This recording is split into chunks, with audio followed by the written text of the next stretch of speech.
যদি আপন বানাইয়া না যাও, কবরে যাওয়ার পরে যখন নাফরমান দিক বিদিক হারাইয়া ডান দিকে তাকাইয়া দেখে মাটি, বামে দেখে মাটি, নিচে মাটির বিছানা, উপরেতে চাপা মাটি, ভাইগা যাইতে পারবা না। এখন দিক বিদিক হারাইয়া আল্লাহকে ডাকে, আল্লাহ আল্লাহ আল্লাহ। আমার মালিক বড় রে মুখারাম, দুনিয়ায় তোকে আমি পাঠাইছিলাম আমার ইবাদতের জন্যে, আর পরীক্ষার হলে পরীক্ষা নেওয়ার জন্যে। আমহিলহুম রুয়াইদা ফারিকুম ফিল জান্নাহ ওয়া ফারিকুম ফিস সাঈর। রাস্তাও দুইটা দেখাইলাম, আরে পরীক্ষা নেওয়ার জন্য। লিয়াবলুয়াকুম আইয়ুকুম আহসানু আমালা। আরে পরীক্ষার হলে স্বাধীনতা পাইয়া ধরাকে সরাগান মনে করো নাই, যেরকম ইচ্ছা সেরকম চলছো, যেরকম দুনিয়ার স্বাধীনতা পাইয়া বলছেন। অনেক লোকের কানে মাহফিলের দাওয়াত পৌঁছার পরেও অনেকের সুযোগ থাকা সত্ত্বেও মাহফিল আসে নাই। আবার তালাশ করলে দেখবেন বহু দূর থেকে কষ্ট স্বীকার করে আমার অনেক ভাইরা এই মাহফিলে পাগলের মতো সইটা চলে আসছে। মাং জাদ্দা ওয়াজাদা, যে যেই জিনিস পাওয়ার জন্য চেষ্টা করে ওই জিনিস সে পাইয়াও যায়। কিয়ামতের ময়দান আল্লাহ রাব্বুল আলামিন বান্দা বান্দিকে মাফ করার জন্যে ওসিলা তালাশ করবে। আজকে আমরা মাহফিলে যারা আসছি নিয়াত যাদের সহি, এই ওসিলা আল্লাহ রাব্বুল আলামিন আমাদেরকে মাফ কইরা জান্নাতের ঘোষণা দিতে পারে। আমার আব্বাজান দাদাজান চরমনার জমিনে ঘুমায় আছে। আমার আব্বাজান বলতেন, দিনী মাহফিলে প্রথম থেকে শেষ পর্যন্ত থাইকা বাড়ি বিদায় হয়ে চলে গেলে আমল নামার মধ্যে কম পক্ষে হলেও 50 লক্ষ নেকি এরকম জমা হতেই পারে না। নিয়ত যাদের সহি, আল্লাহকে রাজি খুশির উদ্দেশ্যেই যারা আসছেন, রব্বুল আলামিন লক্ষ লক্ষ নেকি আমল নামায় দান করবে। একটা নেকির মূল্য সম্পর্কে হয়তো আমরা অনেকেই জানি। আল্লাহ রাসূল সাল্লাল্লাহু আলাইহি ওয়াসাল্লাম অহুদ পাহাড়কে ইঙ্গিত করে বলছিলেন, পুরা পাহাড়টা যদি স্বর্ণের হয়ে যায় এর যত মূল্য হবে তুলনা ছাড়া একটা নেকির মূল্য অনেক বেশি। একটা নেকির প্রয়োজন সম্পর্কে আল্লাহ রাব্বুল আলামিন কুরআনুল কারীমের ভিতরে আগেই স্মরণ করাইয়া দিয়েছেন। ইয়াউমা ইয়াফিরুল মারউ মিন আখিহি ওয়া উম্মিহি ওয়া আবিহি ওয়া সাহিবাতিহি ওয়া বানিহি লিকুল্লি ইমরিইম মিনহুম ইয়াউমা ইযিন শা'নুন ইউগনি। আল্লাহ রাব্বুল আলামিন বলেন, কিয়ামতের ময়দানটা এত কঠিন হবে, এত ভয়াবহ হবে, মা পর্যন্ত সন্তানের পরিচয় না দিয়া সন্তান থেকে মা ভাইগা যাবে। মা কি করবে? কার থেকে ভাগবে? সন্তান থেকে ভাগবে। তা মা যদি সন্তান থেকে ভাগে, পরিচয় না দেয়, আচ্ছা বলেন তো দ্বিতীয় এমন কে আপন আছে? মার চেয়ে আপন কে আছে? নাই।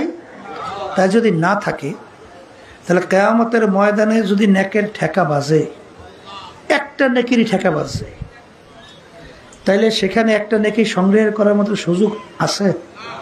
থাকবে? তা যদি নাই থাকে, এই নেকি সংগ্রহের জায়গা কোথায় বলেন? কোথায়? এই দুনিয়ায় থাকা অবস্থায় নেকির পাল্লা ভারী কইয়া গুনার পাল্লা হালকা নিয়া আল্লাহর দরবারে হাজিরা দেওয়া লাগবে। কথা ঠিক কিনা? তাই যারা মাহফিলে আসছেন, নেকি একটা দুইটা না, আল্লাহ কবুল করে লক্ষ লক্ষ নাকি আমল নামায় জমা হবে। তা যারা মাহফিলে আসছে জিতছি না ঠকছি? আর একটু আসতে বলে, আর যারা আসে নাই, এখন আপনার আমি তো বলি যে সিয়া ঠকছে, কিন্তু এক শ্রেণীর মুসলমান দাবি করার পরেও আমাদের এই কথাগুলো শোনার পরে তারা কিন্তু মিসকি মিসকি হাসে, আবার খটখট কইরেও হাসে, আবার হাসতে হাসতে একজন আর একজনের গায়ে ঢইলা ঢইলা পড়তে থাকে আর বলে শোন শো হুজুর গো অযৌক্তিক কথা কি আছে না? ওরা বস্তুবাদী, ওরা বলতে চায় যা দেখি না দু নয়নে, বিশ্বাস করি না গুরুর বচনে। নাউজুবিল্লাহ বল। অর্থাৎ ওরা বলতে চায় যা দেখি না বিশ্বাসও করি না। যদি কপাল পোড়াকে জিজ্ঞাসা করেন, হে কপাল পোড়া তুই দেখো না বিশ্বাস করো না, তাহলে তোকে যদি জিজ্ঞাসা করি তুই কি জ্যান্ত না মরা, উত্তর দেবে আমি জেতা। তাহলে জ্যান্ত মানে করবি তার রুহ আছে না নাই?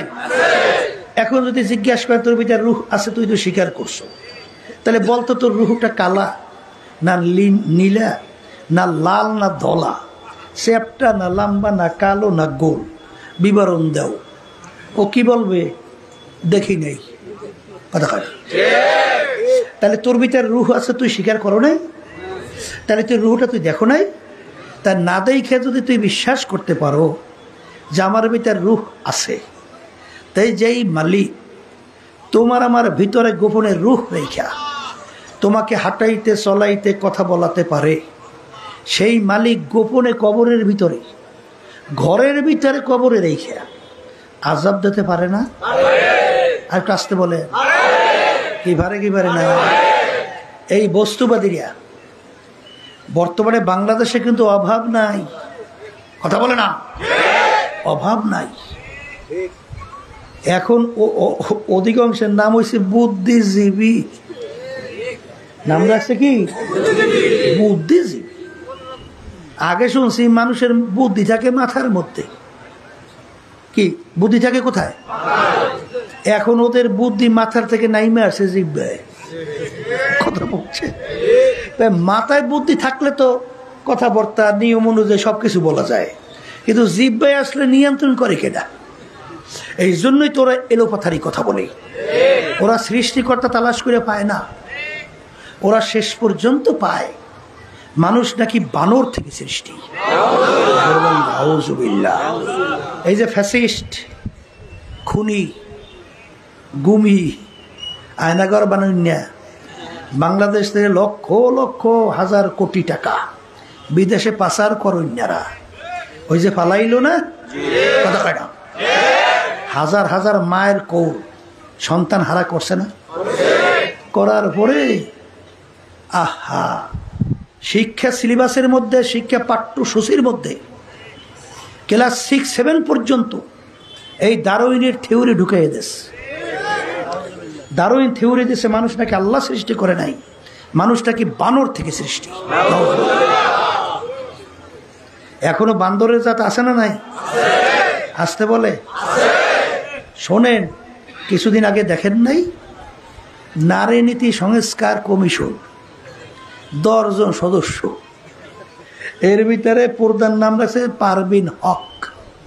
নামটা কি মুসলমান না অন্য জাতি? কথা বললেন। ওরা নারী সংস্কারের ব্যাপারে প্রস্তাব রাখছে যে মেয়েদের স্বাধীনতার বাধা হলো ধর্ম। জোরে বলেন না। অর্থাৎ ইসলাম, অন্যান্য যে ধর্ম আছে এইটাই নাকি মেয়েদের স্বাধীনতার ব্যাপারে বাধা। এটা নাউজুবিল্লাহ খান, নাউজুবিল্লাহ, নাউজুবিল্লাহ খান। এখন আমার বাজানদেরকে বলি, শোনেন, এই নীতি তামাম দুনিয়ার মধ্যে এইরকম বেহায়াপনা, অশ্লীলতা, মানবতা বিরোধী তামাম দুনিয়ার ইতিহাসে যত বিজাতির দেশ বলেন কোথাও এরকম নিয়ম নীতি নাই। যেটা আমাদের বাংলাদেশে এই নারী সংস্কার নীতি প্রস্তাব দিয়েছে, কথা বুঝতে পারছেন? ওরা আবার স্লোগান নিয়ে রাস্তায় কিছু নামাইছে, দেখছেন না, সাইনবোর্ড লাগাইছে, আমরা বেশ্যা বুঝে নেব হেসা। একটু নাউজুবিল্লাহ, নাউজুবিল্লাহ।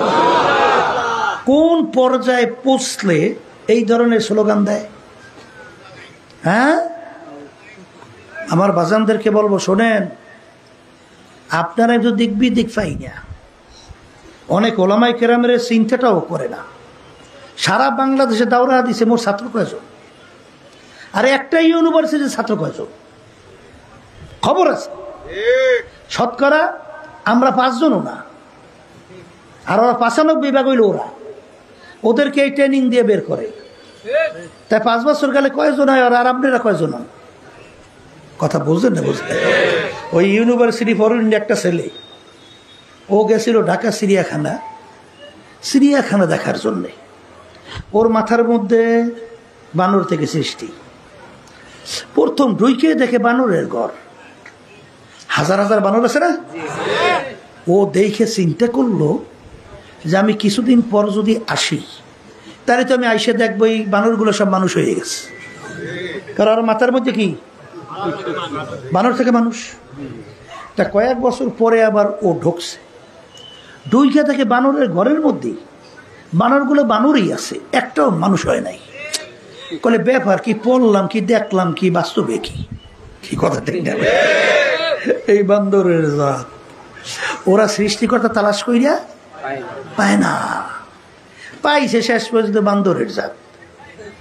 তাম দুনিয়ার হাজারের মতো বৈজ্ঞানিক কাকে বলে? বিশেষ জ্ঞানী। বৈজ্ঞানিক শব্দের অর্থ কি? অর্থাৎ আপনার আমার মতো জ্ঞান না, তাদের জ্ঞানটা সম্পূর্ণ ব্যতিক্রম ধর্মী জ্ঞান। এই হাজারের মতো ভিতরে নোবেল পুরস্কার প্রাপ্ত বৈজ্ঞানিক অনেক আছে। এই হাজারের মতো বৈজ্ঞানিক বলতেছে যে ডারউইনের যে থিওরি, এটা সম্পূর্ণ একটা অযৌক্তি, এটা সম্পূর্ণ একটা বানানো, সম্পূর্ণ একটা কাল্পনিক, এটা বাস্তবে কিচ্ছু আসলে নাই। এই কথা বইলা ওর থিওরি ফালাই যেতেছে বঙ্গোপসাগর। কোন সাগর? অনেকে তো বুঝেন নাই বঙ্গোপসাগরটা কি। কলেজ বঙ্গোপসাগর বুঝেন নাই? শোনেন, জেলেরা মাছ ধরেন সাগরে। তা আমার সঙ্গে একদিন একদল জেলে আসছে দেখা করার জন্যে। তা আমি বলতেছি, ভাই সাগর সম্পর্কে আমার একটু বলেন তো। বলে, হুজুর আমরা যখন সাগরে যাই, তা মাছ যখন ধরবো, জাল ফালাবো, তখন আমরা পানি মাপি। তা কোনো জায়গায় পানি পাই, এই কথার কথা 1000 ভাম। 1000 ভাম। ভাম বোঝেন তো? 2 হাত টান করলে এই এসে 1 ভাম, এই যে 1000 ভাম। কোথায় হুজুর? 10,000 ভাম। এরপরে যাওয়ার পরে যত শক্তি আমাদের আছে শুধু ফালাইতে থাকি, কোনো ওর তলিবলি পাওয়া যায় না। এই জন্য নাম রাখছি নাই ভাম। তাই বঙ্গোপসাগর বোঝেন তো, আজ পর্যন্ত দুনিয়া সৃষ্টির পরে সমুদ্রের তলদেশ এবং এই সমুদ্র সম্পর্কে সবেমাত্র বৈজ্ঞানিকরা সৃষ্টির পরে দুনিয়ার 5 ভাগ সবেমাত্র আবিষ্কার করছে। 95 ভাগ আবিষ্কারই করতে পারে নাই। ওরা চিন্তা করে সৃষ্টি করতে লইয়া, তোদের সামনে সাগর, সেইটা আবিষ্কারই করতে পারলি না, আর তোরা চিন্তা করে সৃষ্টি করতে নিয়ে। আল্লাহ রাসূল সাল্লাল্লাহু আলাইহি ওয়াসাল্লাম ওই যে বলেন বঙ্গোপসাগরে নিক্ষেপ, বোঝেন নাই? ও কোনোদিন আর উঠবে না, আর তলামলা নাই, ও কোথায় যায় খবর নাই। কথা বোঝেন না? বোঝেন? এই জন্য ওদের থিওরি বঙ্গোপসাগরে। কিন্তু আফসোস, আমাদের বাংলাদেশে শতকরা প্রায় 92% মতো মুসলমান বসবাস করে। এই দেশের ভিতরে মসজিদ মাদ্রাসার অভাব আছে? ঢাকা বাংলাদেশের রাজধানী না? ঢাকাকে বলা হয় মসজিদের নগরী। এত ওলামায়ে কেরাম, এত তলেবে ইলম, যেই দেশের মধ্যে আজানের শব্দে বাচ্চাদের ঘুম ভেঙে যায়, আজানের শব্দে বাচ্চারা মায়ের কোলে ঘরে যায়, সেই দেশের মধ্যে 53 বছর স্বাধীনতায় যেই নীতি আদর্শ অনুযায়ী দেশ চলছে, সম্পূর্ণ মানব রচিত কুফরি তন্ত্রমন্ত্র। কথা ঠিক কিনা? এই জন্য আমার বাজানদেরকে বলবো, তা ওরা তো এরকম চেষ্টা কইরা মুসলমান সন্তানদেরকে ইমান হারা করার জন্য চেষ্টা করে কি করে না? না চুপুরে বসে রয়েছে? ওই গেছিলাম সেদিনকার দিনাজপুর, বলতেছে হুজুর এই জেলার ভিতরে প্রায় 700-র মতো খ্রিস্টানি মিশনারি কাজ চলে। আর আমরা তো এক শ্রেণী আছি, খালি একটু মাদ্রাসা মুহতামিম, একটু মুহাদ্দিস, বস যথেষ্ট। আমি খুব ভালো হইতে আছি, কারণ আমার খুব সম্মান করে, হাদিয়া তোফা তো কম দেয় না। আবার হুজুরের কাছে মাথাটা পাইতে দিয়ে, হুজুর একটু দোয়া করে। ওদিকে কোন জায়গায় কি যাইতে আছে খবর আছে? পায়ের নিচ থেকে আস্তে আস্তে মাটি সব কাটিয়ে ফেলতেছে, এক পর্যায়ে দেখ পাশে শুয়ে পড়বে। কথা ঠিক কিনা? এরকম ইতিহাস দুনিয়াতে আছে না নাই? আসতে কয় আছে না নাই? ইস্ট ইন্ডিয়া কোম্পানি আসছিল ভারত উপমহাদেশে, কি নামে আইছে? ব্যবসা। কি করে? ব্যবসা করে। পরিচালক ছিল কারা? মুসলমান। কথা কয় না? মুসলমান। তারপর ওই অন্য যে ইয়া ছিল না, সবাই একত্রিত হইয়া পরবর্তীতে প্রায় 250 বছর পরে এই মুসলমানদের রাজত্ব এই ধ্বংস করার জন্যে আস্তে আস্তে পায়ের নিচ থেকে কি কাটছে? মাটি কাটছে, সরাইছে। ইস্ট ইন্ডিয়া কোম্পানির নামে আইসা ওরা আস্তে আস্তে সব দখল কইরা শেষ পর্যন্ত ওরা কি করলো? সব ইসলাম মুসলমানদেরকে ধ্বংস করার যত নীল নকশা সব তৈরি করে তারপরে গেছে। কথা ঠিক কিনা? এখন আমাদের দেশে আদালতে চলে কি? ব্রিটিশ আইন না? আসতে কয় কি আইন চলে? এই যত বিচারায় কোন আইন? সব ব্রিটিশ আইনে চলে। কথা বোঝেন না? বোঝেন নাই? তাই যেই কথা বলতে চাইছিলাম, যে আমার বাজানদেরকে বলবো যে এরকম ইতিহাসের ভিতরে দেখবেন যে ওই ইসলাম নামক গাছটা এরকম ওরা কাইটে ফেলাবার জন্যে আস্তে আস্তে নিচ থেকে মাটি সরাইয়া একসময় ফেলাইয়া দেয়। এই জন্য আমাদের সতর্ক থাকতে হবে, হুঁশ থাকতে হবে, যে ওরা যেন করে ষড়যন্ত্র করতে না পারে। কথা ঠিক কিনা? কারণ আল্লাহ রাসূল সাল্লাল্লাহু আলাইহি ওয়াসাল্লাম তো আগেই বলে গেছেন, মান রাআ মিনকুম মুনকারান ফালিয়ুগাইয়িরহু বিয়াদিহি ফাইল্লাম ইয়াস্তাতি' ফাবিলিসানিহি ফাইল্লাম ইয়াস্তাতি' ফাবিকলবিহি ওয়া যালিকা আযআফুল ঈমান। ঈমানের সাথে সম্পৃক্ততা। একটু নামাজ পড়ি, একটু রোজা রাখি, একটু তাহাজ্জুদের নামাজ পড়ি, একটু তাসবিহ নিয়ে আল্লাহর জিকির করি, দান সদকা করি, একটু হজ আদায় করি আসছি, মনে করছি যথেষ্ট। এইটাই যথেষ্ট? আসতে বলেন না, এইটাই যথেষ্ট? আল্লাহ কি তোমাকে আমাকে শুধু নামাজের জন্য বানাইছে? শুধু রোজা রাখার জন্য বানাইছে? বা অন্যান্য ইবাদতের জন্যই শুধু, মানে ওই তাহাজ্জুদ করার জন্য শুধু বানাইছে? আল্লাহ বানাইছে আমাদেরকে ইবাদতের জন্য। শোনেন, আল্লাহ রাসূল সাল্লাল্লাহু আলাইহি ওয়াসাল্লাম রাষ্ট্রপ্রধান তিনি কেন হইলেন? রাষ্ট্রের ক্ষমতা তোমার হাতে না থাকলে তুমি তো ওইভাবে এই ইসলাম এবং নীতি আদর্শরা সর্বত্র বাস্তবায়ন করতে পারবা না, ইচ্ছা করলেই পারবা না। কথা ঠিক না? এই জন্য আমার ভাইদেরকে বলবো, পর্দা আলে মা বোনরা যারা শুনতেছেন, আল্লাহর ফজল করমে দোয়া করতে থাকেন। কারণ 5ই আগস্টের পরে এখন বাংলাদেশের ভিতরে 53 বছরের পরে একটা ইসলামের পক্ষে একটা ক্ষেত্র আল্লাহর রহমতে তৈরি হয়েছে। এটা যেন আমরা কাজে লাগাতে পারি, এই ভুলটা যেন কেউ না করি। কারণ ইসলাম যে কি জিনিস, আমার আব্বাজান রহমাতুল্লাহি আলাইহি বলছিলেন যে দেখাতেও পারলাম না, ইসলাম দেখাতেও পারলাম না। এই ইসলামের ব্যাপারে না দেখাইয়া দিলে কষ্ট নিয়ে আল্লাহর কত সবনের জমিনে শুয়ে আছে। অনেক মুসলমানদের কাছে মিথ্যা বিভিন্ন প্রচারণার মাধ্যমে ইসলামকে এত কঠিন করে দেখায়, অনেক মুসলমান সন্তান ইসলামের নাম শুনলে ভয় পায়। আসলে ইসলাম শব্দের অর্থ শান্তি না, এখানে অশান্তি পান কর। ওই গ্রামে একটা কথা আছে, চুন খাইছে মুখে তো পড়ছে কায়দা মতো। এখন দদিও তো সাদা, এখন ওর সামনে যখন দদি নিয়ে আসছে, ওই দদি দেখেই চমকে উঠছে, কারণ ওই চুন খেয়ে তো ঠোঁট পড়ছে, চামড়া উঠছে। এখন মনে করছে এই সাদা দিয়েও বলে চামড়া পড়বে, ঠিক কিনা? তাইলে আসলে কি দদির ক্রিয়া কি মুখ পোড়া না শরীর ঠান্ডা করা? আর চুনের কাম তো মুখ পোড়া। ইসলামের নাম শুনলে ওয়ে বেটারা, এই ইসলাম কত কঠিন জিনিস জানো? যদি চুরি করো একবার হাত কাটতে বেলায়। এখন এই কথা শুনলে আমাদের দেশে চোরাগুই তো রাজত্ব। আসে কথা কয় না তাই আমাদের দেশের কারবারাদি সব চোরা না আসতে কর কলে তাইলে দিয়ে সব সর্বনাশ হয়ে যাবে। ইসলাম বোঝা লাগবে। ইসলাম কিন্তু সব চোরের হাত কাটার নির্দেশ দেয় নাই। চোরও আবার দুই প্রকার বলেন, একটা হলো অভাবী চোর আর একটা হলো স্বভাবী চোর। কেউ যদি পেটের ক্ষুধায় জ্বালায় যন্ত্রণায় টেকতে না পাইয়া মারা যাবে উপক্রম হইয়া চুরি করছে, উপায় নাই, চুরি করে খাইছে, এইটা কি চোর? অভাবী।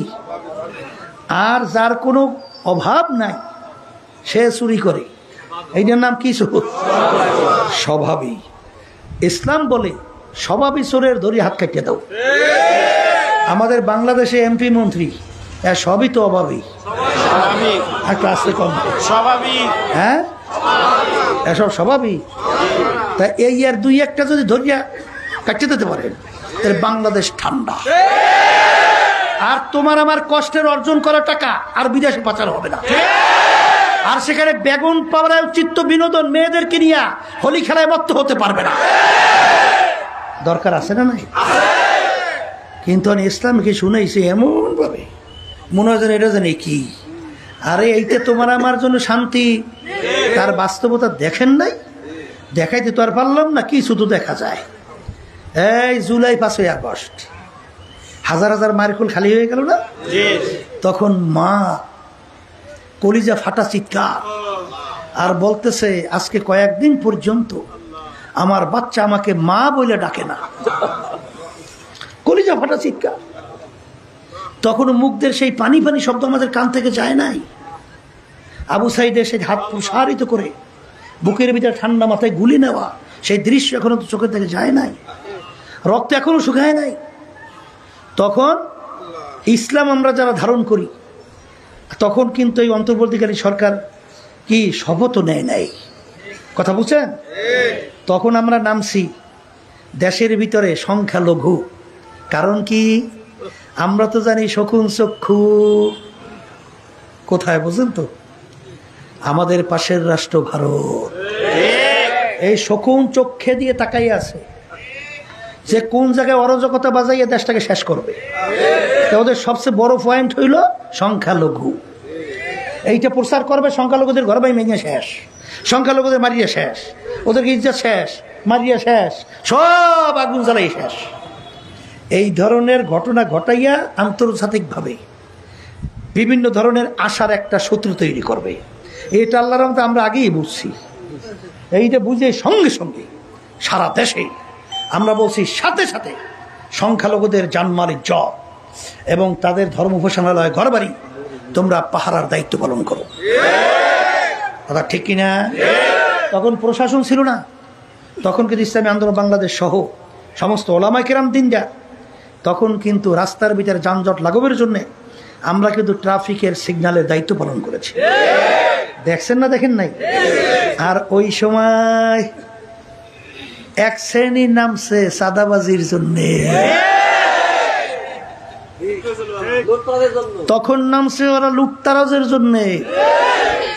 ঘাট দখল করে, স্টেশন দখল করে, মানুষকে অতিষ্ঠ করে আগুনের মতো অশান্তি তৈরি করে। এই হলো ইসলাম, আর ওইটা হইল অনিসলাম। কথা কয় না? এই সংক্ষেপে খালি একটা বুঝাইলাম, আরে বেশি দরকার নেই। এটা তো বুঝছেন না? বুঝেন নাই? এই কুত্তার গোশত কুত্তায় খাইতে পারে? ওই দেখেন নাই, কুত্তামি করতে যাইয়া, চাঁদাবাজি করতে যাইয়া একটা তৈরি না, একটা লাগে আর একটা মরছে বেড়া জানি কয়টা। 5ই আগস্টে পরে 70 না 75 জন সংখ্যা আমার পুরো মনে নেই। হ্যাঁ, এই কামড়াই এক কুত্তার গোশত আর এক কুত্তার গোশত খাইতে পারে? ওই কুত্তায় গোশত কুত্তামি করতে যাইয়া একটা আর একটা মারছে। কি কথা ঠিক না ভাই? ঠিক। এই জন্য আমার বাজানদেরকে বলো, ইসলাম দুনিয়াতেও শান্তি, আখেরাতেও মুক্তি। জোরে বলেন কথা ঠিক না ভাই? এই জন্য আমার বাজানদেরকে বলবো, যারা বস্তুবাদী, যারা ওই নাস্তিকদের পায়খানা প্রস্রাবে পাচার খায়, এই ওদের চিন্তা হলো বেনিয়মে। বলে আল্লাহ যদি একজন থাকি তাহলে আল্লাহকে বানাইছে কিনা? খুব সহজভাবে সুন্দরভাবে কয় না, এই কথা বলেন না কেন? আমি যদি উত্তর দিই আল্লাহকে বানাইছে অমুকে, প্রশ্ন শেষ না আবার করবে যে হুজুর তাহলে তারাই বানাইছে কেটা? বলি অমুকে, শেষ না আবার করবে? এই বলছে অমুকে, শেষ না আবার করবে?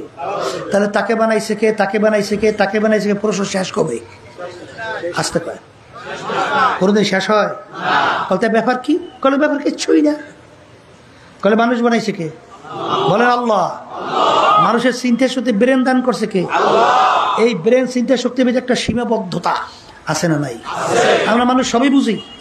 তাহলে বুঝলে বলেন তো, সূর্যটা দুনিয়া থেকে 13 লক্ষ গুণ বড়, 9 কোটি 30 লক্ষ মাইল দূরে। এই যে দুপুরের সময়, রৌদ্রের সময়, দুপুরে গরমে যে তাপ দেয়, এই আগুনটা জ্বালাইছে কেটা? বাড়ি করিয়া কত তোমার ব্রেনে ধরে না? কি ব্রেনে ধরে না? কি ধরে? এই ধরে।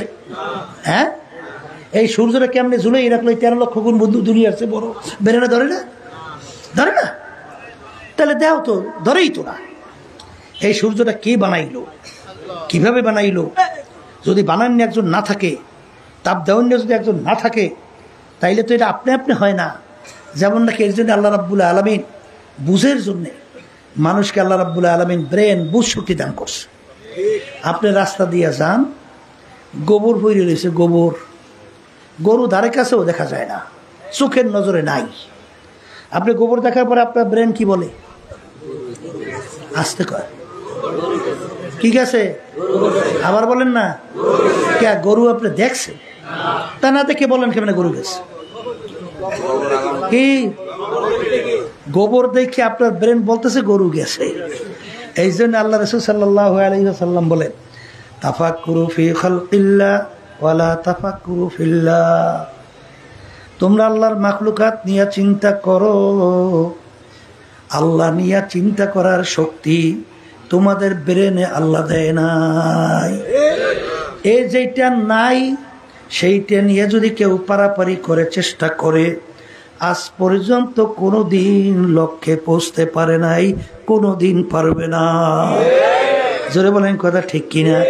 তাহলে আল্লাহর পরিচয় কেমনে পাইবেন? বলে তুমি মাখলুকাদের দিকে তাকাও।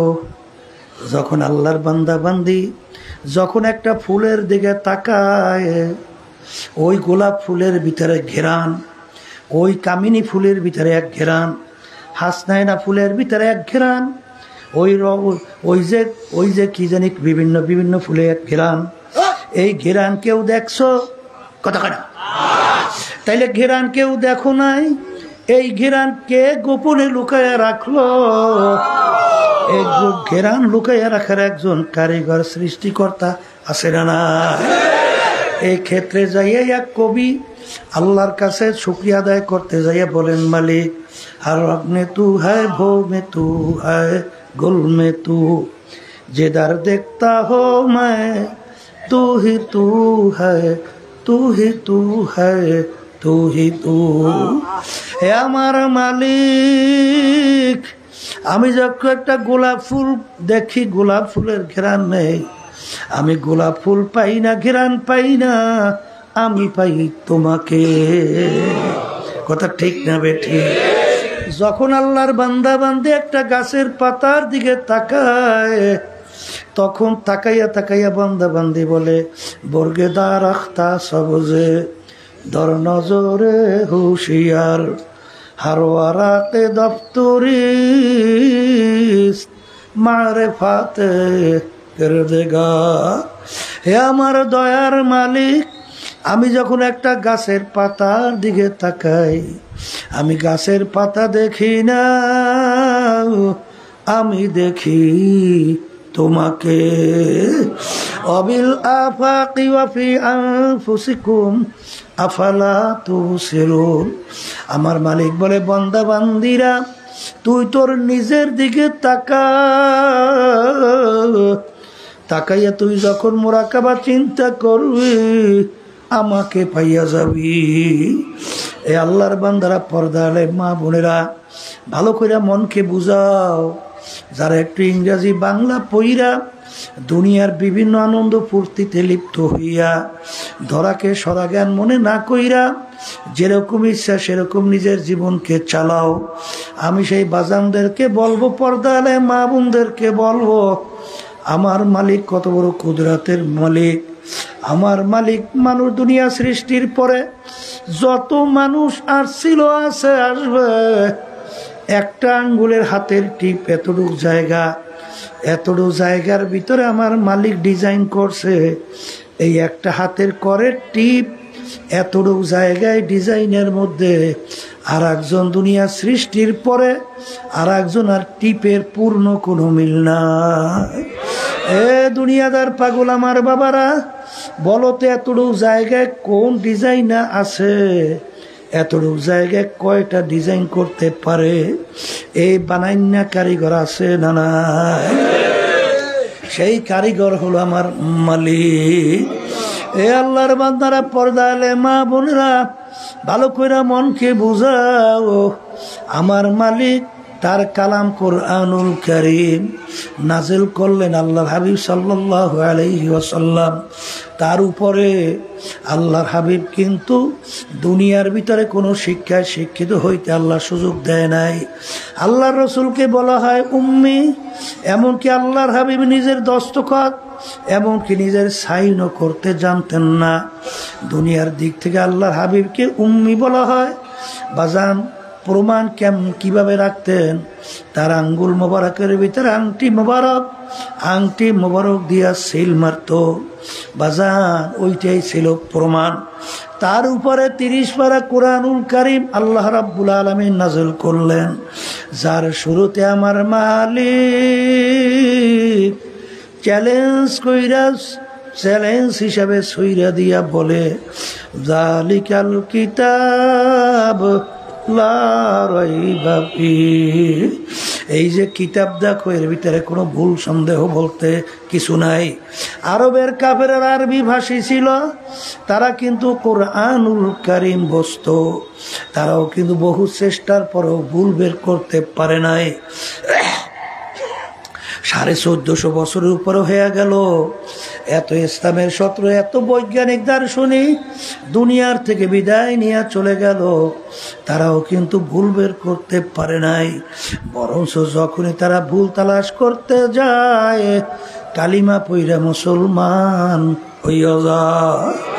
বাজান, কানাডার টরেন্টো ইউনিভার্সিটির বাজান প্রফেসর কেরি মিরর ও গণিত এবং যুক্তিশাস্ত্রের উপরে পাণ্ডিত্য অর্জন করলো।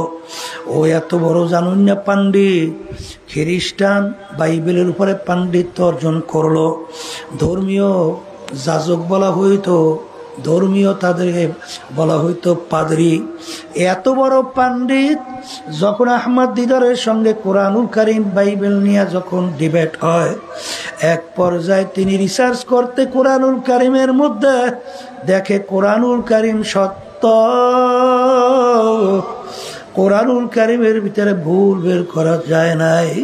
তখন নিজে কালিমা পড়িয়া মুসলমান হয়ে গেল। এ কবরের যাত্রীরা, এ পর্দার আড়ালের মা বোনেরা, কিছুদিন আগে আমেরিকার এক পাণ্ডিত মহিলা কোরআনুল কারীম সূরা নামল নিয়ে যখন রিসার্চ করলো, তিনি দেখে কোরআনুল কারীমের ভিতরে মৌমাছি সম্পর্কে যা যা বলছে 100% সব মিলে গেছে। তিনি নিজে কিছুদিন আগে কালিমা পড়ে মুসলমান হয়ে গেল। বাজান, কিছুদিন আগে আমেরিকার এক বাজান খ্রিস্টানদের পাদ্রী, সেও রিসার্চ করে কালিমা পড়ে মুসলমান হয়ে গেল। আমাদের পাশের রাষ্ট্র ভারত, শিবশক্তি মহারাজ অনেকগুলা ভাষার উপরে ডক্টরেট ডিগ্রি, 12 ভাষার উপরে পাণ্ডিত্য অর্জন করছিল। তিনিও রিসার্চ কইরা কালিমা পড়ে মুসলমান হয়ে গেল। এ কবরের যাত্রীরা, ফ্রান্সের মরিস বুকাইলি বাজান, তিনি একটা বইও লেখছেন, বাইবেল, কোরআন ও বিজ্ঞান। তিনি ওখানে প্রমাণ করে দেখাইলেন, হারে আসমানি কিতাবের সংখ্যা 104, এর ভিতরে উল্লেখযোগ্য 4 কিতাব, কোরআনুল কারীম, বাইবেল, তাওরাত, ইনজিল, জবুর। এই কোরআনুল কারীম, বাইবেল, ইনজিল, জবুর নিয়ে তিনি রিসার্চ করলেন। দেখে আমেরিকা তাওরাতের সঙ্গে লন্ডনের তাওরাতের পূর্ণ মিল পাওয়া যায় না, জাবুরেরও পাওয়া যায় না, ইনজিলেরও পাওয়া যায় না। কিন্তু কোরআনুল কারীম নিয়ে তিনি যেখানে রিসার্চ করলেন, তামাম দুনিয়ার যে কোনো প্রান্তে একটা নোক্তারও কোনো পরিবর্তন পাওয়া যায় না। কারণ কি বাজান, ওগুলাও তো আসমানি কিতাব, কোরআনুল কারীম তো আসমানি কিতাব। অন্য অন্য কিতাব পরিবর্তন, কোরআনুল কারীম কেন পরিবর্তন হয় নাই? আল্লাহ রাব্বুল আলামিন অন্য অন্য কিতাব নাজিল করার পরে আমার মালিক কিন্তু সংরক্ষণের দায়িত্ব হিসেবে বলেন নাই, কিন্তু কোরআনুল কারীম নাজিল করার পরে আমার মালিক বলেন, ইন্না নাহনু নাযালনা যিকরা ওয়া ইন্না লাহু লাহাফিজুন। কোরআনুল কারীম নাজিল করলাম আমি, ওর হেফাজতের দায়িত্ব নিলাম আমি। এই জন্য বাজান কেমনে হেফাজত করে, সেদিনকার একটা বাচ্চা আমার সামনে নিয়ে আসছে, বলতেছে হুজুর ও আল্লাহর ফজলে 30 পারা কোরআনুল কারীম হাফেজ হয়ে গেছে। তাকাইয়া দেখি আমার মালিক ওর সিনার মধ্যে কোরআনুল কারীম 30 পারা কিভাবে সংরক্ষণ কইরা রাখছেন।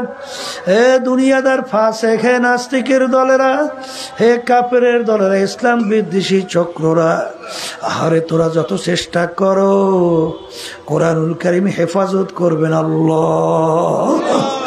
এই জন্য আমার বাজানদেরকে বলবো, কোরআনুল কারীম এখন আমাদের মাঝে আছে না নাই? এখনো চ্যালেঞ্জের আয়াত আছে না নাই? তামাম দুনিয়ার ইতিহাসে দ্বিতীয় একটা দেখাতে পারবা না। এমন কোন লেখক, এমন কোন দার্শনিক, এমন কোন বৈজ্ঞানিক, এমন কোন পণ্ডিত, এমন কোন আবিষ্কারক, সে তার কিতাবে বইতে লিখতে পারছে আমার কিতাবে বইতে ভুল নাই, আমার দর্শনে ভুল নাই, আমার আবিষ্কারে কোনো ভুল নাই। তামাম দুনিয়ার ইতিহাসে দেখা যায় না। একমাত্র দুনিয়ার ভিতরে একটাই কিতাব যার সুরেতে লেখা আছে লা রাইবা ফি, কোনো সন্দেহ নাই, ভুলও নাই।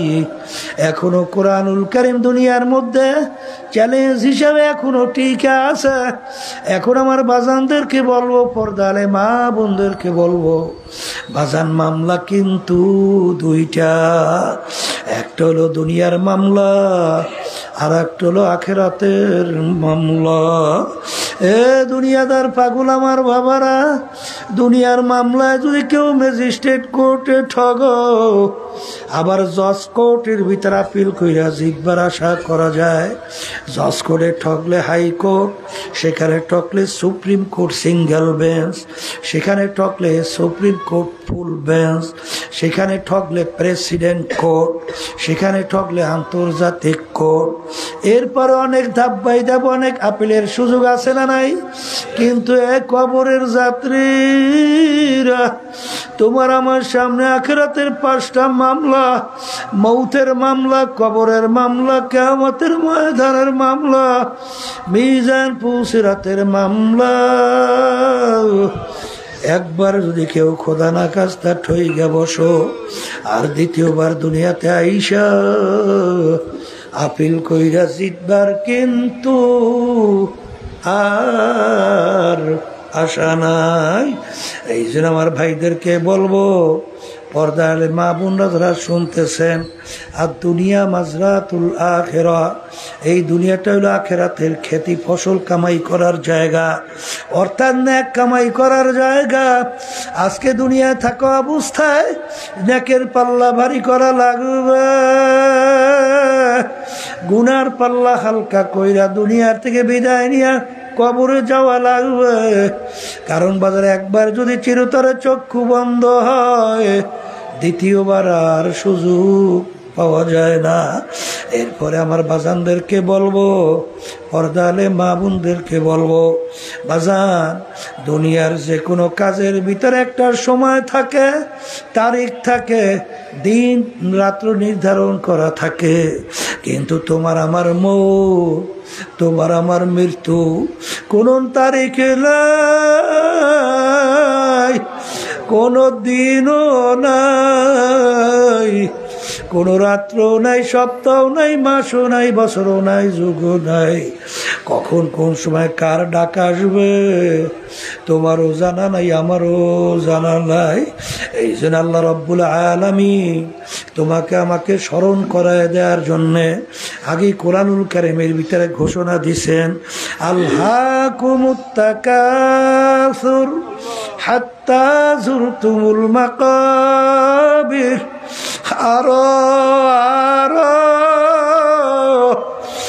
আরো বাঁচবো, আরো অমুক টমুক সমুখ করবো। দুনিয়ায় দ্বিতীয় এমন একজন ব্যক্তি বের করতে পারবা না, তার আশা সব পূরণ করার পরে কবরে গেল, এক তো দ্বিতীয় কেউকে পাওয়া যাবে না। আশা কিন্তু আশাই থাকবে, এরপরে ঘোষণা হইব মুখে আর দুনিয়াতে নাই। এই জন্য আমার বাজানদেরকে বলবো, জ্ঞানী কোনো দিন বাজান কাজ বাকিতে রাখে না। আল্লাহ যখন মাহফিলে নিয়ে আসেন, আমার মালিক বড় দয়ার মালিক, বড় মায়ার মালিক। আজকে দুনিয়ার দিকে তাকাইয়া দেখো, বাপ মায়ের সঙ্গে কঠিন কঠিন যদি তুমি অন্যায় কয়েকবার করো, তখন তোমাকে লাথি মাইরা ঘর থেকে তেজ পুত্র করে বের করে দেয়। আজকে বন্ধুর সঙ্গে কঠিন কঠিন অন্যায় করলে বন্ধু তোমাকে অনেক সময় মাইরাও ফেলায়। দল দলের নেতা নেত্রী যাদের জন্য জীবন শেষ করলা, যতক্ষণ স্বার্থ আছে ততক্ষণ তুমি আছো, যখন স্বার্থের ব্যাঘাত ঘটবে, এই দেশের ভিতরে বহুত ঘটনা, দল দলের নেতা নেত্রী দলীয় লোক মাইরা ফেলায়। কিন্তু বাজার আমার মালিকের সমস্ত নেয়ামত ভোগ করলাম, আমার মালিকের দেওয়া নেয়ামত চক্ষু দিয়া দেখি, আমার মালিকের দেওয়া জবান জিহ্বা দিয়া কথা বলি, আমার মালিকের দেওয়া হাত দিয়া কাজ করি, পাও দিয়া হাঁটি, আমার মালিকের দেওয়া নেয়ামত ব্রেন দিয়া পড়াশোনা করলাম, বাজার সার্টিফিকেট অর্জন করলাম, বিভিন্ন ব্যবসা বাণিজ্য করিয়া সম্পদের মালিক হইলাম, সুন্দর সুন্দর বিল্ডিং তৈরি করলাম, গাড়ি তৈরি করলাম, আর অনেক কিছু করলাম। কিন্তু যেই ব্রেন নেয়ামত দান করলো আমার মালিক, চক্ষু নেয়ামত দান করলো আমার মালিক, আজকে সারের নামাজের সময় দেখে আল্লাহর বান্দা বসে আছে, জিজ্ঞেস করি কলে হুজুর চোখে দেখে না। আরে আমার মালিক ইচ্ছা করলে তোমাকে আমাকেও তো এরকম অন্ধ কইরা বানাইতে পারতো। এই নেয়ামত আমার মালিকের, সমস্ত নেয়ামত খাইয়া লইয়া বাসি আমার মালিকের, বাতাস নেয়ামত টানি সারি মালিকের। 5 মিনিট যদি আমার মালিক তার নেয়ামত বাতাস বন্ধ কইরা দেয়, 5 মিনিটের পরে বরমেয়াগিরি আর থাকবে না, পীরের পীরগিরি থাকবে না, টাকার গরমওয়ালা টাকার গরম থাকবে না। বাজান এই বাতাস নেয়ামত কার? আজকে আমার মালিকের সমস্ত নেয়ামত ভোগ কইরা আমার মালিকের নাফরমানি করলাম, আমার মালিকের হুকুমের বিরুদ্ধাচরণ করলাম। কিন্তু আমার মালিক কত দয়ার, কত মায়ার। আমার মালিক ডাক দিয়া বলে, কুলিয়া ইবাদিয়াল্লাযীনা আসরাফু আলা আনফুসিহিম লা তাকনাতু মির রাহমাতিল্লাহ ইন্নাল্লাহা ইয়াগফিরুয যুনুবা জামিআ। বাজা বাজা हर से हस्ती बाजा दर का पैरोगे बुरो भूत पुरुस्ती बाजा इधर गाहे मदर गाहे नाउमिदिनी सदबरागर तौबा शिकस्ती बाजा। আমার মালিক ডাক দিয়ে বলে, আব্দুল করিম, রেজাউল করিম, হে রহিমা খাতুন, তুই যদি পাহাড় পরিমাণ গুনাহ হইয়া থাকে, এমনকি মূর্তি পূজার মতো শিরকির গুনাহ যদি কইরা থাকো, তুই দেলটাকে ভাইঙ্গা 2 চোখের পানি ছাইরা যদি তাওবাতুন নাসুহা খালিস তাওবা আমার দরবারে হাত উঠাইয়া যখন আমাকে ডাক দিবে আমার দয়ার মালিক, নাফরমান তোমার দরবারে হাজির, তুই ডাক দিতে দেরি করবি, আমি তোর ডাকে সাড়া দিতে দেরি করব না। বাজান, এই দয়ার মাওলারে ভুললে কার প্রেমে পড়ছো? যাদের প্রেমে পড়ছো সব কিন্তু স্বার্থপর, সব কিন্তু স্বার্থপর। যদি মোহাব্বত রাখো, আল্লাহর সঙ্গে রাখো, দেখবা আমার মালিক মায়ের পেটের মধ্যে মালিক আমার আপন ছিল।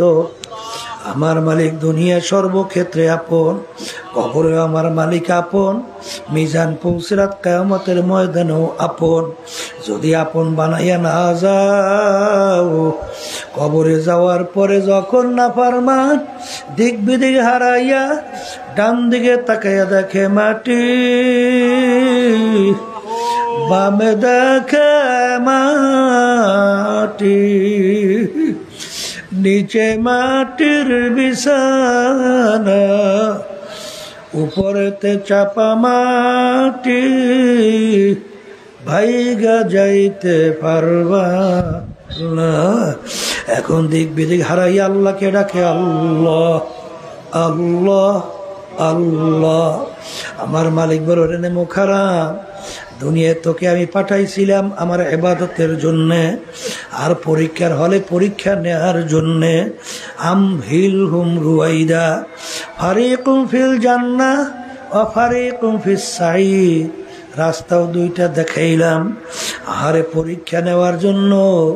লিয়াবলুয়াকুম আইয়ুকুম আহসানু আমালা, আরে পরীক্ষার হলে স্বাধীনতা পাইয়া ধরাকে সরাগান মনে করো নাই, যেরকম ইচ্ছা সেরকম চলছো, যেরকম দুনিয়ার স্বাধীনতা পাইয়া আমাকে যেরকম তুই ভুইলা গেছিলি, আজকে কবরে তুই আমাকে 100,000 বছর ডাকবি, আমি এরকম তোকে ভুইলা গেলাম, আমাকে ডাকবি,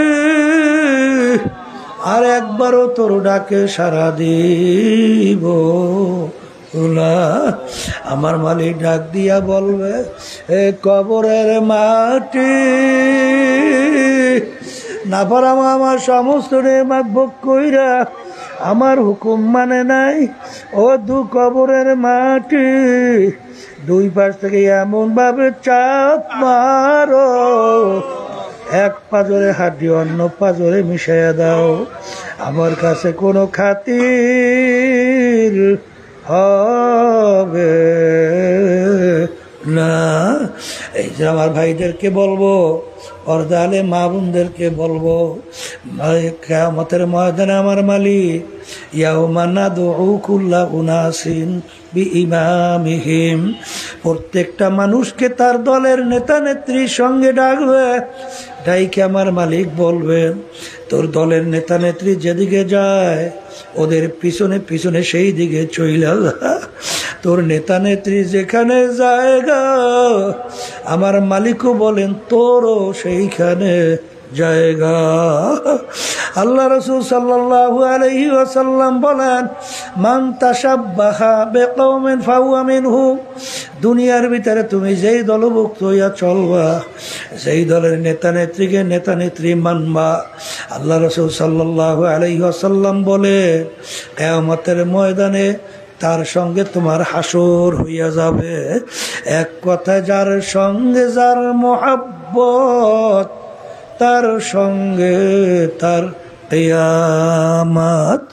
এই জন্য আমার ভাইদেরকে বলবো, পর্দালে মা বোনদেরকে বলবো, আমার মালিক যখন নিয়ে আসছে শয়তান এবং নফস, নফস আম্মারা এবং মানুষ শয়তান তোমার আমার শত্রু, মন চাইলো নেকের কাজ করতে বাধা, এই শয়তান এবং নফসের ধোঁকার থেকে মানুষ শয়তান থেকে বাঁচার জন্য আমার মালিক তোমাকে আমাকে হুকুম করছেন, ওয়াকুনু মা'আস সাদিকিন, তোমরা সাদিকিন বান্দাদের সঙ্গী হইয়া যাও। বাজার একটু পরীক্ষা কইরা দেখো, যারা সাদিকিন বান্দাদের সঙ্গে সম্পর্ক রাখে তাদের আমল আখলাক, তাদের চরিত্রের দিকে তাকাইয়া দেখো। আর যারা সম্পর্ক রাখে না তাদের আমলের দিকে তাকাইয়া দেখো। দিন আর রাত্র পার্থক্য। যারা সাদিকিন বান্দাদের সঙ্গে সম্পর্ক রাখে তাদের চোখের দিকে তাকাইয়া দেখো, তাদের চোখ থেকে টল টল করে বাইয়া বাইয়া পানি পড়ে, আর আফসুস করে আহ করে শব্দ করে, এ আমার দয়ার মালিক, আপনি যদি আমাকে মাফ নাই করেন, ওই এক সেকেন্ডে আযাব সহ্য করার শক্তি আমার তো দূরের কথা কারো নাই। এই জন্য আল্লাহর হাবিব বলেন, মান বাকা বিল খাশিয়াতিল্লাহ হারামাল্লাহু তিলকাল আইনা আলান নার। যেই চক্ষু আমার মাওলার ভয় কাঁদবে, ওই চক্ষুর জন্য আমার মালিক জাহান্নামের আগুন হারাম কইরা দিবে। আল্লাহু আল্লাহ। সাহাবায়ে কেরামদের ইতিহাস পড়া দেখেন, আল্লাহর হাবিব সাল্লাল্লাহু আলাইহি ওয়াসাল্লাম অনেক সময় এমন ভাবে কাঁদতেন, হাদিসের ভিতরে আসছে কান্নাহু তল্লুন, মনে হয় যেন হালকা বৃষ্টি পড়তেছে। আখারে তাকশাইরু মিনহু জুলুদুল্লাযীনা ইয়াখশাউনা রাব্বাহুম সুম্মা তালিনু জুলুদুহুম ওয়া কুলুবুহুম ইলা যিকরিল্লাহ। এক শ্রেণী আল্লাহর বান্দা বান্দী দুনিয়া এরকম আছে, যখন তাদের গুনার কথা মনে করে, জাহান্নামের কথা মনে পড়ে, আমার মালিকের আযাব ও গজবের কথা মনে পড়ে, তাদের শরীরের চামড়া থর থর করে কাঁপে ওঠে, তাদের কলবটা থর থর করে কাঁপে ওঠে। কিন্তু বাজার গুনার পর গুনাহ কইরা যায়, কই একটু চিন্তাও হয় না, একটু দেলও কাঁপে না, একটু চামড়াও কাঁপে না। কারণ কি? কপাল তো মনে হয় পইড়ে গেছে। এই জন্য আমার মালিক বড় দয়ার, বড় মায়ার। যদি মালিকের কাছে মাপ চাওয়ার মতো চাওয়া যায়, আমার মালিক শুধু মাফ করবেন তাই না, এমনকি তোমার আমার গুনাহ নেকের দ্বারা পরিবর্তন কইরা দিবে। আল্লাহুম্মা